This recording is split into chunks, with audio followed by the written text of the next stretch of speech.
அனைவருக்கும் வணக்கம். என் பெயர் ராஜலட்சுமி. நான் 5ஆம் வகுப்பு படிக்கின்றேன். ஊராட்சி ஒன்றிய தொடக்கப்பள்ளியின் அரசிங்கபுரம். நான் இப்பொழுது பேச எடுத்துக்கொண்ட தலைப்பு அண்ணல் அம்பேத்கர்.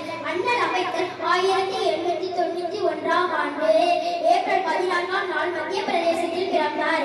இவரது தந்தையின் பெயர் ராம்ஜி மலோஜி செக்வால், தாயார்